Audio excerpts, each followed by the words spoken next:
Hello मित्रों, index trading में तमारू हार्दिक स्वागत है। आप જોઈ રહ્યા છો બેંક નિફ્ટીનો એક દિવસનો ચાર્ટ। આજે છે તારીખ 19મી સપ્ટેમ્બર। આજે આ વિડીયો જે છે પૂરો જોવાનો ટ્રાય કરજો। આજે કંઈક આપને નવું કંઈક શીખવા મળશે, કંઈક નવું જાણવા મળશે। અને જો તમને નવું કંઈક શીખવાને જાણવા મળશે તો ચોક્કસથી તમારી જે સ્કિલ જે છે, તમારી જે આવડત જે છે શેર બજારમાં ચાર્ટને સમજવાની, એમાં કંઈક ઇમ્પ્રુવમેન્ટ વધારે આવી શકે છે। તો ધ્યાનથી સમજવાની કોશિશ કરજો અને પૂરો વિડીયો જોજો, કંઈક સારું એવું નોલેજ આપણને ચોક્કસથી મળશે, બરાબર છે।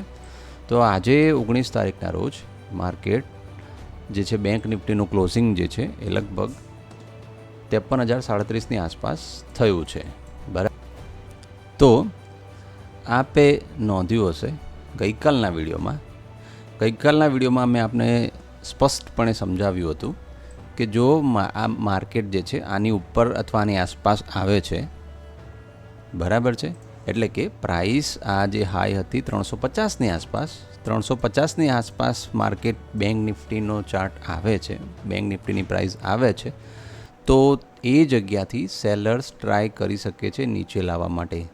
તો આપ જોઈ શકો છો, તો સેમ જગ્યાથી સેમ પ્રાઇસ ઉપરથી સેલર્સ ટ્રાય કરી રહ્યા છે નીચે લાવવા માટે।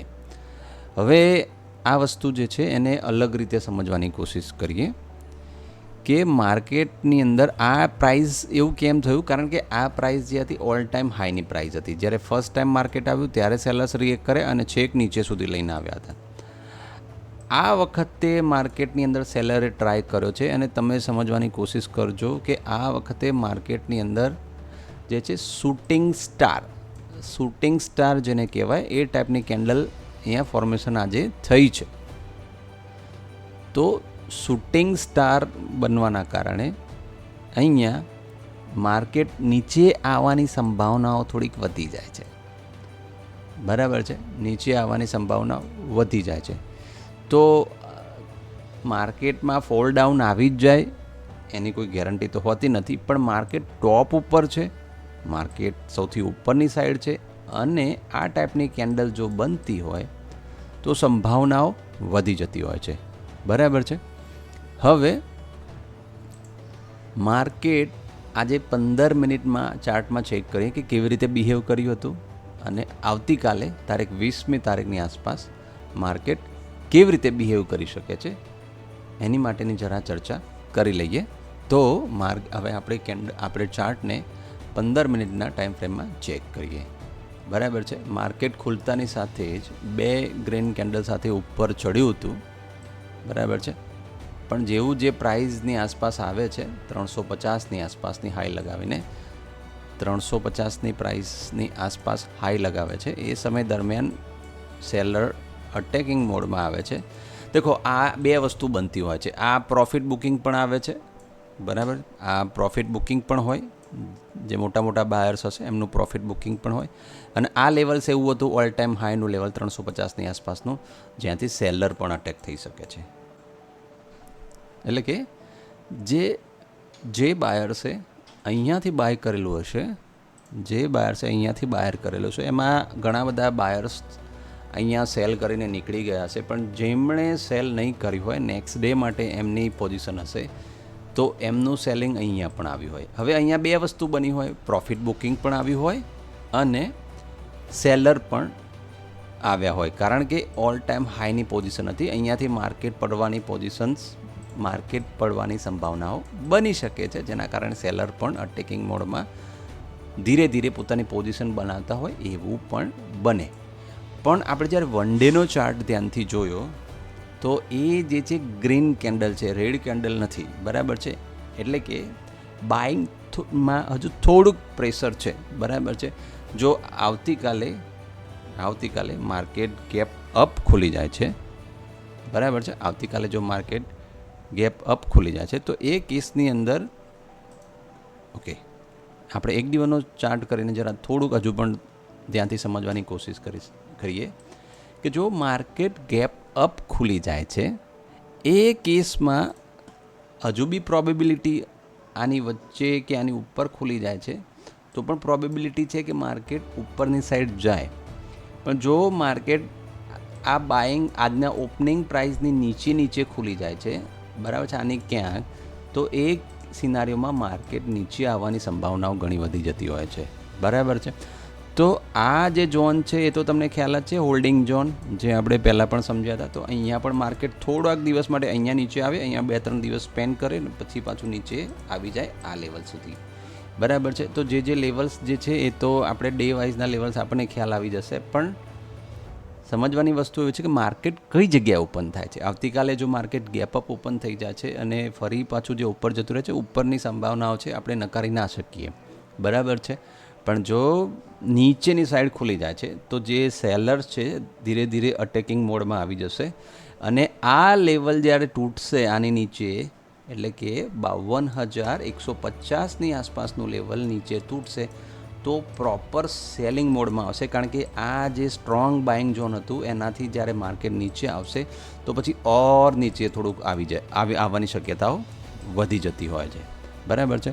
તો 15 મિનિટના બી ચાર્ટમાં હજુ પણ ડિટેલમાં સમજીએ આવતીકાલના લેવલ્સ માટે. તો સમજો, જો માર્કેટ ગેપ અપ ખુલી જાય છે તો પછી તો આપણે ઓલ ટાઈમ હાઈ માટે જે રીતે આગળ વિચારતા હોય એ જ લેવલ, બરાબર છે, આ 350નું લેવલ, અને પછી 350 અથવા 53,350નું લેવલ, અને પછી 53,500નું લેવલ જે છે એ પછી ફર્ધર આગળ જોવા મળી શકે છે. અને પછી આગળ 53,750 આસપાસનું જે સાયકોલોજીકલ લેવલ છે ત્યાં સુધી આપણે એક્સપેક્ટેશન રાખીએ કે માર્કેટ એની આસપાસ જઈ શકે છે. અચ્છા, જો માર્કેટ નીચે અથવા આની નીચે ખુલી જાય છે તો આપણે ટ્રાય કરીએ કે આ લેવલની આસપાસ અથવા તો અહીંથી નીચેની તરફ માર્કેટ નીકળે, બરાબર છે. એટલે કે 52,900ની, કારણ કે 53,000નું સાયકોલોજીકલ લેવલ એ જે છે એ સ્ટ્રોંગ હશે, એટલું પણ સરળ નહીં બને કે માર્કેટ ત્યાંથી તૂટી જાય. જો નીચે ખુલી જાય છે તો પછી તો એ નીચે આવવા માટે રેડી છે, કારણ કે ઓલરેડી પછી ખુલતાની સાથે જ માર્કેટમાં તૂટી ગયું હશે. તો અહીંયા જેમણે સેલિંગ કર્યું છે અહીંયા જેમણે સેલિંગ કર્યું હશે તો એ વધારે પડતું સેલિંગ કરવાનું અથવા વધારે પ્રેશર કરવાનો ટ્રાય કરી શકે છે, અને નવા સેલર્સ બીજા ધીરે ધીરે એડ થતા રહેશે, બરાબર છે. એવું વસ્તુ બનતું રહેશે. તો ત્યાંથી જો માર્કેટ નીચે આવે છે તો પછી એક આ લેવલ જે છે, આ લેવલ જે પછી મેં તમને ડિસ્કસ કરી હતી, મે બી આ જે લેવલ એઝ અ રેઝિસ્ટન્ટ તરીકે અહીંયાથી કામ કરી રહ્યું હતું, એ જ લેવલ હવે સપોર્ટ તરીકે પણ કામ કરી શકે છે, 52,700ની આસપાસનું લેવલ, બરાબર છે. હજુ જો એનાથી નીચે આવી જાય છે તો પછી તો આ ઝોનમાં એન્ટ્રી મારી લે છે તો પછી છેક નીચે સુધી આવવાનો માર્કેટ ટ્રાય કરી શકે છે. એટલે કે પછી અહીંયા આવીને હોલ્ડ કરવાનો 2-3 દિવસ સ્પેન્ડ કરવાનો ટાઈમ 2-3 દિવસ સ્પેન્ડ કરી શકે એવું પણ બની શકે છે. તો બેંક નિફ્ટીને હવે આજે આ રીતે સમજવાની કોશિશ કરો, બરાબર છે. કારણ કે માર્કેટ હવે ટોપ ઉપરથી જરા એની જે છે કેન્ડલ જે છે શૂટિંગ સ્ટાર ફોર્મેશન બની છે તો એ નીચે લાવી શકે છે, સેલર્સ અટેકિંગ મોડમાં આવી શકે છે, સંભાવનાઓ છે, બરાબર છે, એને નકારી ના શકાય. કારણ કે ચાર્ટમાં આ જ પેટર્નો બધી કામ કરતી હોય છે, જે ધીરે ધીરે એક હાઈ પ્રેશર તરફ આવી જતું હોય છે. જેમ કે આ કેન્ડલ્સના કારણે ધીરે ધીરે ગ્રેજ્યુઅલી સેલર્સ મોડમાં આવે, સેલર્સ થોડું પોતાનું સેલિંગ સ્ટાર્ટ કરે તો ધીરે કરીને પોતાનું ધીરે વધારે સેલર્સ જોડાય અને વધારે પડતું નીચે આવી શકે, બરાબર છે. તો એવું થતું હોય છે. જેવા બી આ બાયર્સ જે છે એમ જો એ પણ સેલિંગ કરવાનું એમનો પોતાનો જે બાય કરેલી ક્વોન્ટિટી છે, બાય કરેલો છે એ જો સેલ કરવાનું સ્ટાર્ટ કરે તો પણ વધારે પડતું નીચે આવી શકે. તો ટૂંકમાં સિનારીઓ એવો બન્યો છે કે નીચે આવી શકે, ટોપ ઉપર માર્કેટ છે જેના કારણે, બરાબર છે. તો આશા છે કે બેંક નિફ્ટીમાં આજે કંઈક થોડુંક વધારે સમજવા મળ્યું છે તમને શૂટિંગ સ્ટાર કેન્ડલના કારણે. આપ અત્યારે જોઈ રહ્યા હતા બેંક નિફ્ટીનું એનાલિસિસ આવતીકાલ માટે 20 તારીખ માટે. હવે આપણે જોઈશું નિફ્ટી 50નું એનાલિસિસ 20 તારીખ માટે આવતીકાલ માટે. ઓકે, તો વન ડેનો ચાર્ટ જરા કરી દઈએ. નિફ્ટી 50માં આજે પણ તમે જોશો ઇટ્સ શૂટિંગ સ્ટાર તો ના કહી શકીએ પણ કાઇન્ડ ઓફ એના જેવી થોડીક મળતી જલ્દી કેન્ડલ બની છે ટોપ ઉપર, બરાબર છે. તમે સળંગ જોશો તો માર્કેટ કેટલું મૂવ કર્યું છે, ક્યારથી અહીંયાથી લઈને સપોઝ અહીંયાથી સમજીએ તો અહીંયા સુધી મૂવ કર્યું છે. 1633 રૂપિયાની આસપાસનો મૂવ છે છેલ્લા લગભગ 15-20 દિવસથી લઈને, બરાબર છે. લગભગ 7 ઓગસ્ટથી સમજીએ, 7 કે 6 ઓગસ્ટથી લઈને અત્યાર સુધી સપ્ટેમ્બર બરાબર છે. તો ઘણો લગભગ સવા મહિનો કે 1.5 મહિના જેવું થયું, પણ માર્કેટ કન્સિસ્ટન્ટ બુલિશ છે. બરાબર છે. એક થોડું કરેક્શન આવ્યું છે, પણ કન્સિસ્ટન્ટ બુલિશ રહ્યું છે. બરાબર છે. તો માર્કેટ અહીંયાથી પણ પડવાની સંભાવનાઓ છે. બરાબર છે. સંભાવનાઓ છે, એને એ રીતે જરા સમજવાની કોશિશ કરીએ. બરાબર છે. તો આજે માર્કેટનું ક્લોઝિંગ જે હતું 25,415ની આસપાસ બંધ થયું છે નિફ્ટી, એટલે કે 25,400ની આસપાસનું લેવલ. આવતીકાલે માર્કેટ જે છે કઈ રીતે કામ કરી શકે છે એ પણ સમજવાની કોશિશ કરીએ. માર્કેટ પણ હા, એટલું સમજીએ કે માર્કેટ જે હોલ્ડિંગ ઝોન હતો એને બ્રેક કરીને ઉપર ગયું હતું અને પાછું ફરીવાર એ જ લેવલની આસપાસ આવીને ક્લોઝિંગ આપ્યું છે. એટલે જો આવતીકાલે માર્કેટ ગેપઅપ ખુલી જાય છે અને અહીંથી ઉપરની સાઈડ લઈ જાય છે, તો પણ એવી સંભાવના છે કે માર્કેટ અહીંથી પાછું ઉપરની સાઈડ નીકળી જાય. બરાબર છે. માર્કેટ ઉપર નીકળી જાય, 26,000નો આંકડો પણ આપણને થોડા દિવસમાં, એક વીકમાં કે 10 દિવસમાં જોવા પણ મળી જાય. બરાબર છે. 26,000નો આંકડો આપણને એક વીક કે 10 દિવસમાં જોવા પણ મળી જાય. આવું પણ બની શકે, કારણ કે શેર માર્કેટ છે, તમે કંઈ પણ પ્રિડિક્ટ કરીને ના ચાલી શકો. બરાબર છે. કોઈ ફિક્સ વસ્તુ નથી હોતી. તમારે તમારી પ્રોબેબિલિટી ઉપર ચાલવાનું હોય છે, સંભાવના ઉપર ચાલવાનું હોય છે. બરાબર છે. તો આવતીકાલે એવું પણ બને કે જો ગેપઅપ ખુલી જાય છે તો આ લેવલ જ્યારે તૂટી જશે, બરાબર છે, એક આ લેવલ એટલે કે 25,350નું લેવલ, અને પછી 25,300નું લેવલ જ્યારે તૂટીને માર્કેટ નીચે આવે છે તો માર્કેટ ટ્રાય કરશે વધારે નીચે આવવા માટે. બરાબર છે. એક આ લેવલ જે છે એની આસપાસ માર્કેટ આવે, 25,150નું લેવલ. બરાબર છે. અને પછી વધારે જે છે આ લેવલ આટલે સુધી 25,000ની આસપાસ પણ નીચે આવી શકે છે. ઉપર માટે તો ખુલ્લું આકાશ છે. બરાબર છે. બેંક નિફ્ટી માટે એ ગમે તે લેવલ્સ ટચ કરી શકે છે. આજે જે 25,600ની આસપાસનું લેવલ ટચ કર્યું હતું, પછી 25,700 પણ ટચ થઈ શકે છે ને 25,800 પણ થઈ શકે છે. અને જરા 15 મિનિટમાં પ્રોપર સમજવાની કોશિશ કરીએ. બરાબર છે. આજ દિવસ દરમિયાન શું બન્યું હતું. જો માર્કેટમાં ખુલતાની સાથે જ બાઇંગ પ્રેશર આવ્યું હતું, પણ ફરી પાછું સેલિંગ મોડમાં ધીરે ધીરે દેખાઈ રહ્યું છે. બરાબર છે. જ્યારે આ માર્કેટમાં જો બહાર હવે સ્ટ્રોંગ હોત તો માર્કેટ વધુ ઉપર લઈ ગયા હોત, પણ ધીરે ધીરે જે છે એ હવે સેલિંગ પ્રેશર દેખાઈ રહ્યું છે માર્કેટની અંદર. આ જે છે હોલ્ડિંગ ઝોન થઈ ગયો છે માર્કેટ માટે. બરાબર છે. આ એ જ ઝોન છે જ્યાં માર્કેટ હોલ્ડ કરી રહ્યું છે. એટલે હોલ્ડિંગ ઝોનમાં પાછું આવીને પાછું માર્કેટ સ્ટક થઈ ગયું છે. તો માર્કેટને આનાથી નીચે તૂટવા દો, આ લેવલથી આ નીચે. આ ઝોનની અંદર તમે જો અહીંયા બાઇંગ કે સેલિંગ કરો છો, કંઈ ખોટું નથી, પણ મળવાના ચાન્સીસ બહુ ઓછા છે, પ્રોફિટ થવાના ચાન્સીસ બહુ ઓછા છે. કારણ કે અહીંથી કયા ડાયરેક્શનમાં જશે એ તમે ફિક્સ નહીં કરી શકો કે અહીંથી ઉપર જ જશે, અહીંયાથી સપોર્ટ લઈને ઉપર જાય, એવું પણ બની શકે. અને અહીંયાથી રજિસ્ટન્સ લઈને નીચે પણ આવે. એટલે ટૂંકમાં ઉપર નીચે થયા કરશે.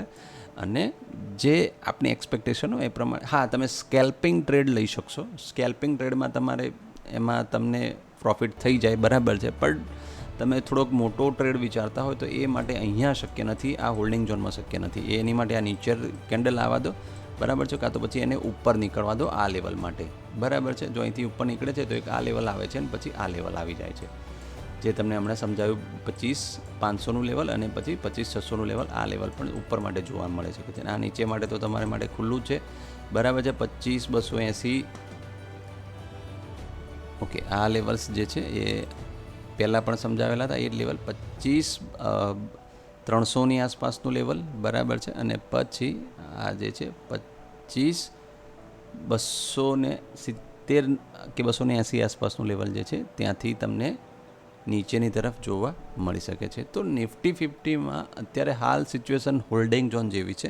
જો માર્કેટ કંઈક થોડુંક વધારે કરેક્શન કરે છે તો તમને કંઈક મોટા ટ્રેડ માટે તમે જોઈ શકો છો. બરાબર છે. બાકી તો નિફ્ટી 50માં હાલ હોલ્ડિંગ ઝોન જ છે. બરાબર છે. માર્કેટ વધારે કંઈ હવે મોમેન્ટમ નથી કરી રહ્યું. ઘણા દિવસથી 4-5 દિવસથી માર્કેટ એકની એક જગ્યાએ સ્ટક છે. માર્કેટ ગેપઅપ ખુલ્યું, પણ ફરી પાછું સેલિંગનું પ્રેશર આવીને એને એ જ ઝોનમાં લાવીને માર્કેટને મૂકી દીધું છે. તો એને થોડુંક પ્રોપર એક જગ્યાથી બ્રેક આઉટ નીકળવા દો, ઉપર સાઈડ કે નીચે સાઈડ, તો તમને ચોક્કસ એમાં કંઈક બેનિફિટ મળી શકશે, કંઈક સારા એવા ટ્રેડ એમાં મળી શકશે. તો આ હતું નિફ્ટી 50નું પણ એનાલિસિસ આવતીકાલ માટે, તારીખ 20 તારીખ માટે. આ વિડીયો કેવી લાગી રહ્યા છે આપ જરા ચોક્કસથી કમેન્ટમાં જણાવજો. લાઇક કરજો, શેર કરજો, ચેનલને સબસ્ક્રાઈબ કરજો. બરાબર છે. અમને મોટિવેશનલ મળશે. મોટિવેશનના કારણે કંઈક વધારે સારા વિડીયોઝ જે આવી શકે છે. અને હવે અમે પ્રયત્ન પણ કરીશું કે સારા એવા વિડીયો બધી વસ્તુઓ પર પણ લાવીએ, શેરબજારના બીજા બધા નોલેજ જે છે એને શેર કરવા માટેના પણ વિડીયો આપણને લાવીએ, જેથી આપણને બીજો વધારે ફાયદો થઈ શકે, સમજમાં આવી શકે. Thank you very much.